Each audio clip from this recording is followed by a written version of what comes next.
ગુજરાતમાં નેશનલ હાઈવેની હાલત અતિ જર્જરિત છે અને ખખડધજ થઈ રહી છે। વર્ષ 2025-26માં 408 કિલોમીટર લંબાઈના રાષ્ટ્રીય ધોરીમાર્ગ ખરાબ કે ક્ષતિગ્રસ્ત હાલતમાં છે। નેશનલ હાઈવેના રસ્તા ખખડધજ હોય તેવા રાજ્યમાં ગુજરાત પ્રથમ નંબરે છે। કેન્દ્રીય રોડ ટ્રાન્સપોર્ટ અને હાઈવે મંત્રાલયે બુધવારે વિધિવત રીતે આંકડા જાહેર કર્યા। ગુજરાતમાં હાઈવે પર ટોલ ટેક્સ પેટે કરોડો રૂપિયાના ઉઘરાણા થઈ રહ્યા છે, પરંતુ મુસાફરી આરામદાયક બનવાને બદલે કષ્ટદાયક બની રહી હોવાની સ્થિતિ છે। રસ્તો બેસી જવો, ઠેર ઠેર ગાબડા અને ખાડાઓની ભરમારને કારણે ભારે હાલાકી વેઠવી પડી રહી છે। ગુજરાતમાં ખરાબ રસ્તા અને સમારકામની જરૂર હોય તેવા નેશનલ હાઈવેની લંબાઈ દર વર્ષે ચિંતાજનક રીતે વધી રહી છે। વર્ષ 2023-24માં 32 કિલોમીટર લંબાઈના રાષ્ટ્રીય ધોરીમાર્ગ ક્ષતિગ્રસ્ત થયા હતા। ત્યારબાદ વર્ષ 2024-25માં 210 કિલોમીટરના નેશનલ હાઈવે ખરાબ થતાં સમારકામની જરૂરિયાત ઊભી થઈ હતી।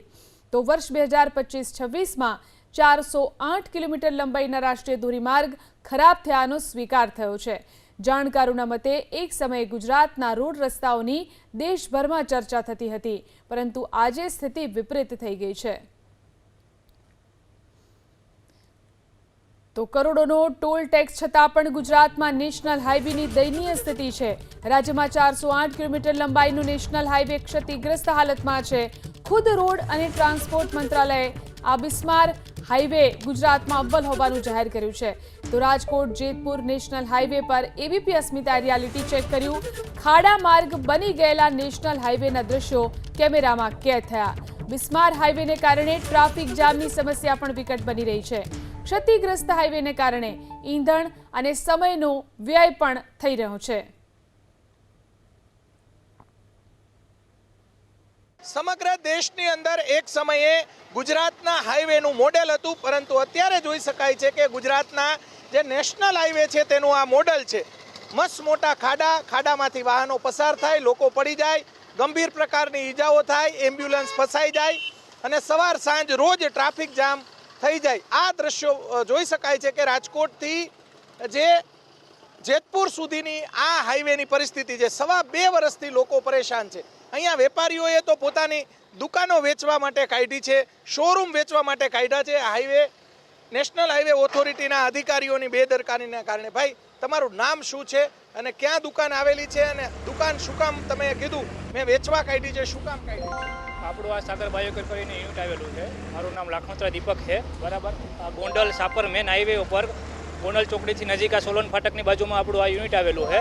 ત્યાં અત્યારે રોજ આ લાસ્ટ 1 વર્ષથી બરાબર આ ટ્રાફિકની સમસ્યા, આ પાણી ભરાઈ ગયેલ છે એ રહી છે। એના લીધે અમારા એ કોઈ મટીરિયલ અમારે લોડ કરવું હોય અને 12 સકા મોટી એક ગાડી લગાડવી હોય તો અત્યારે લાગતી નથી। ટોલ ટેક્સ તો મોટો ઉઘરાવે છે। ટોલ ટેક્સ ઉઘરાવે છે તો આ ટ્રાફિક સોલ્યુશન કેમ નથી થતું? અત્યારે આ જે પ્રોબ્લેમ છે એ સોલ્યુશન નથી થતું। મારા રાતના 10 વાગે 11 વાગે ગાડી લગાડું છું અને માલ લોડ કરાવું છું। અહીંયા દિવસની મારે ગાડી નથી લાગતી। આપણું એક્વાકલ્ચર લગતું કામ છે, એક્વા ફીડ સપ્લિમેન્ટ। બરાબર, અહીંયા ખાડા છે, આમાં આ ખાડા તો થોડો ઘણા ટોલ ટેક્સમાંથી કદાચ 5% રૂપિયા નાખે ટોલ ટેક્સમાંથી તોય આ બુરાઈ જાય। અમે આ હાથે જાત મહેનત કરીને અમે છે, આ સાગરવાળા ભાઈ છે, અમે બધા હાથે આ ખાડા બુરેલા છે। બરોબર, તમે ભાઈ શું કહેશો? તમે અહીંયાથી અત્યારે બાઇક લઈને જતા હતા, મેં તમને ઊભા રાખ્યા, કેવી પરિસ્થિતિ છે? અને હાઈવે ઉપર ટોલ ટેક્સ તો મોટો ઉઘરાવે છે, કરોડો લાખો રૂપિયાના ટોલ ટેક્સ ઉઘરાવે છે। ઈ ટેક્સ અમને આપી દો, અમે અમારી રીતે ખાડા બુરી દઈએ। જો સરકારથી ન બુરાય તો અવારનવાર આજે રોડનું ભયંકર કામ ચાલે છે।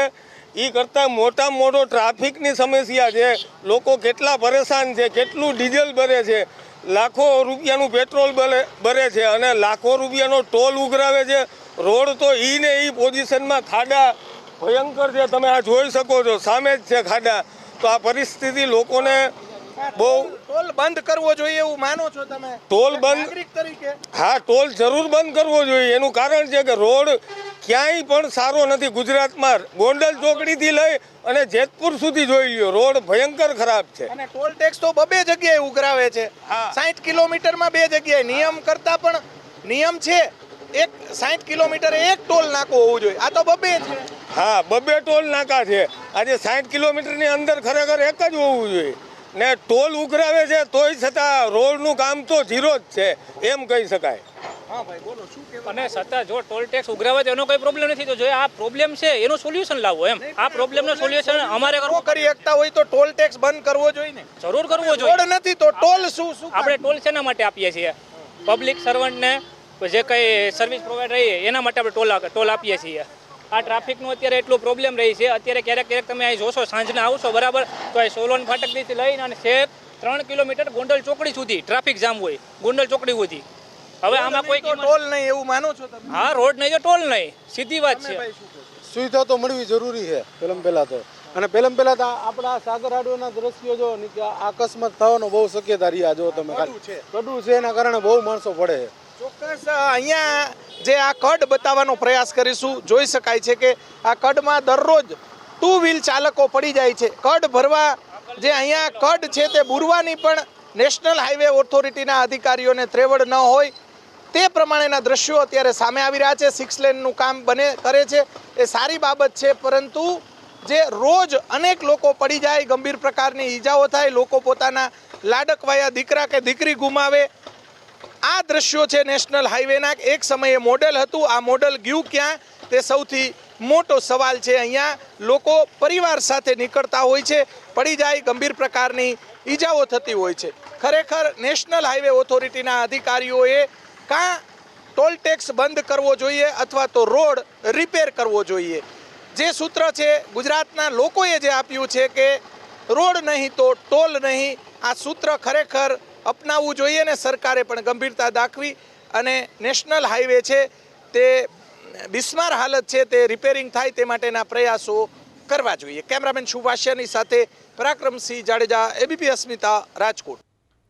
તો કરોડોના ટેક્સ ચૂકવ્યા બાદ ગુજરાતમાં નેશનલ હાઈવેની ભંગાર હાલત જોવા મળી રહી છે. ચાલુ વર્ષે દેશમાં સૌથી વધુ ગુજરાતમાં 408 કિલોમીટરનો રાષ્ટ્રીય ધોરીમાર્ગ ક્ષતિગ્રસ્ત છે. અમદાવાદ ઇન્દોર નેશનલ હાઈવે પર એબીપી અસ્મિતા રિયાલિટી ચેક કર્યું. અમદાવાદ ગોધરા વચ્ચે 2 જગ્યાએ તોતિંગ ટોલ ટેક્સ વસૂલવામાં આવે છે. ટોલ ટેક્સની વસૂલાતની સામે નેશનલ હાઈવેની અત્યંત ખખડધજ હાલત છે. અમદાવાદ ઇન્દોર નેશનલ હાઈવે પર દ્વિચક્રી વાહન ચાલકો માટે તો નીકળવું પણ મુશ્કેલ છે. ખાડાવાળા રાષ્ટ્રીય ધોરીમાર્ગને કારણે અકસ્માતના કેસમાં પણ નોંધપાત્ર વધારો થઈ રહ્યો છે.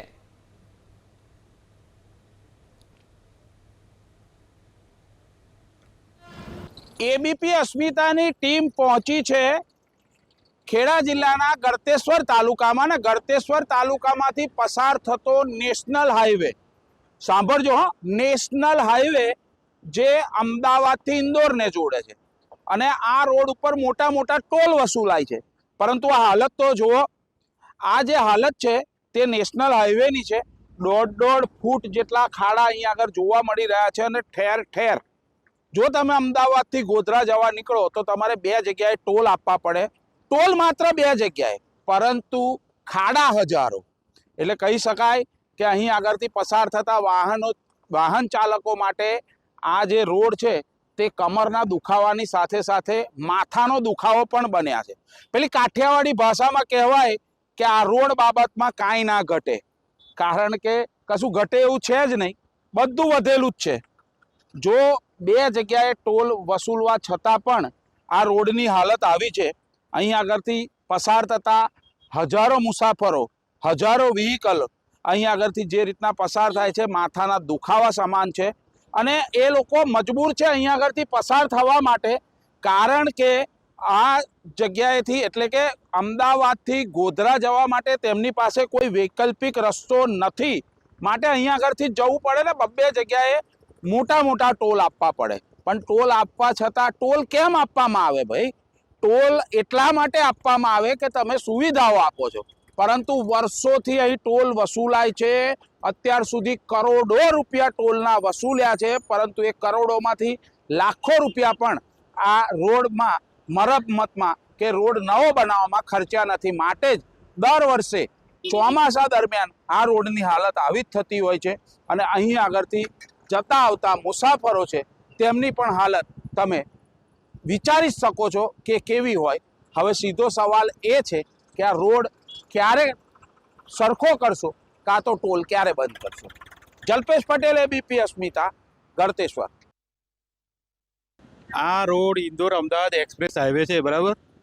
પણ આ રોડની હાલત એટલી અત્યંત ખરાબ છે કે ના પૂછો વાત.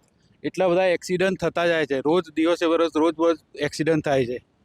ગાડી લઈને જવું બી મુશ્કેલ છે. રાતે તમે જાઓ અંધારામાં ગમે ત્યારે ટ્રાફિક ખાડા ટેકરામાં પછડાઈને તમે પડી જાઓ એવી હાલત છે અહીંયા આગળ. અને કેટલા એક્સિડન્ટ થઈ ગયા છે હમણાં થોડા દિવસમાં તો. અને ટોલ તો પૂરેપૂરું વસૂલે છે બરાબર, પણ જેવી ટોલ ઉઘરાવે છે તો એ પ્રમાણે રોડની હાલત બી વ્યવસ્થિત કરવું જોઈએ ને.